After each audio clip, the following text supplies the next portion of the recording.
ভ্রমণ গল্পে আজ আমাদের গন্তব্য হলো সিলেট জেলার মানলিছড়া চা বাগানে।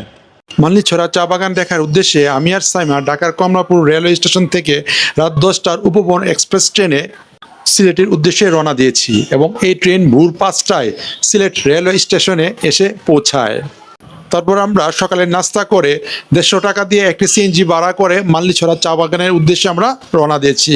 অল্প কিছুক্ষণের মধ্যেই মানলিছড়া চা বাগান এসে পৌঁছালাম। মানলিছড়া চা বাগান সিলেট জেলার অবস্থিত একটি চা বাগান। এই চা বাগানটি উপমহাদেশের খুবই প্রাচীন একটি চা বাগান। এই চা বাগান বাংলাদেশ তথা উপমহাদেশের বৃহত্তম এবং সর্বপ্রথম প্রতিষ্ঠিত চা বাগান।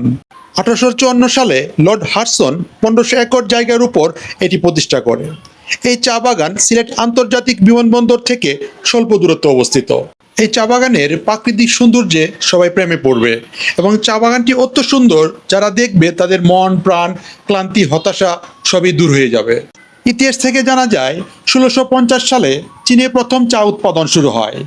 দেশটির বুদ্ধিজীবীদের প্রতিদিনকার জীবনের 7টি কাজের একটি ছিল চা পান করা। তার প্রায় 200 বছর পরে 1854 সালে ভারতীয় উপমহাদেশের সিলেটে প্রথম চা উৎপাদন শুরু হয়। চায়ে অভ্যস্ত হয়ে পড়ে ব্রিটিশ আর বাংলাদেশিরা। সিলেটের মানলিছড়া চা বাগান থেকেই উপমহাদেশের চা চাষের গোড়াপত্তন। এরপর 1.5 শতাব্দীর মানলিছড়া বহু ইংরেজ, পাকিস্তানি ও বাংলাদেশি ব্যবস্থাপকের হাত ঘুরে 1988 সাল থেকে এখনও ব্যক্তিগত মালিকানায় রয়েছে।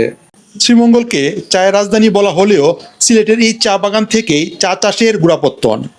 সিলেটকে 2টি পাতা একটি কুড়ির দেশ বলা হয়, যা এখন ইতিহাস ও ঐতিহ্যের অংশ।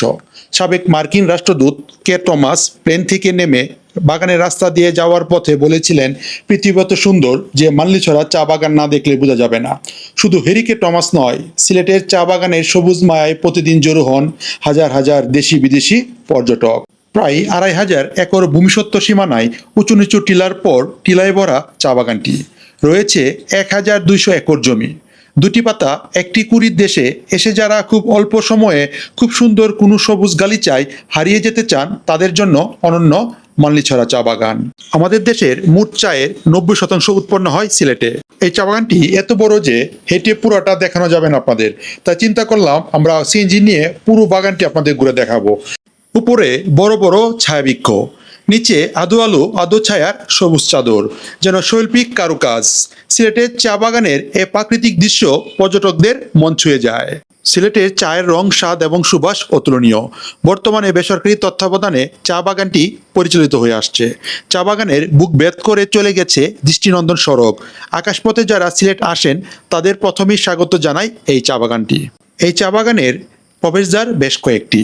আপনারা চাইলে যে কোনো একটি পথ দিয়েই চা বাগানের দর্শনের কাজ শুরু করতে পারেন।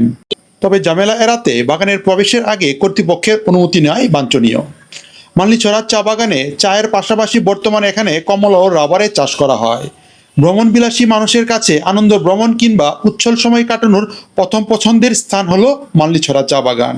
এই চা বাগানে কিভাবে আসবেন এখন এই তথ্যগুলি আপনাকে দিব। আপনি দেশের যে প্রান্তে থাকেন না কেন, আপনাকে প্রথমে সিলেট আসতে হবে। সিলেটে আসার জন্য বাস, ট্রেন বা আকাশপথ বেছে নিতে হবে। সিলেট থেকে যে কোনো রিক্সা, অটোরিক্সা এবং সিএনজি ভাড়া করে অল্প সময়ের মধ্যেই এই চা বাগানে আসতে পারবেন। এই চা বাগান ঘুরতে আসলে আপনাদের কোথায় খাবেন এই বিষয়ে কিছু পরামর্শ দিব। মানলিছড়া চা বাগান এলাকায় খাবারের তেমন কোনো ব্যবস্থা নেই, তবে জিন্দাবাজার এলাকায় বেশ কিছু জনপ্রিয় রেস্তোরাঁ আছে, যার মধ্যে পানসি, পাঁচ ভাই, ভুজনবাড়ি, রয়্যাল শেফ রেস্টুরেন্ট ইত্যাদি উল্লেখযোগ্য। এই চা বাগান দেখতে আসলে এখন কোথায় থাকবেন এই বিষয়ে কিছু পরামর্শ দিব। মানলিছড়া চা বাগানের আশেপাশে কোনো হোটেল নেই। আপনাদের ভালো হোটেল পেতে গেলে আপনাদের চলে যেতে হবে হযরত শাহজালাল রহমতুল্লাহ আলাহি মাজারের পাশেই। এখানে শত শত হোটেল রয়েছে। আমার এই প্রচেষ্টা যদি আপনাদের ভালো লেগে থাকে তাহলে আমার পেজ এবং ইউটিউব চ্যানেলের পাশে থাকবেন, যাতে আমরা আপনাদের নিত্য নতুন ভিডিও উপহার দিতে পারি। আসসালামু আলাইকুম।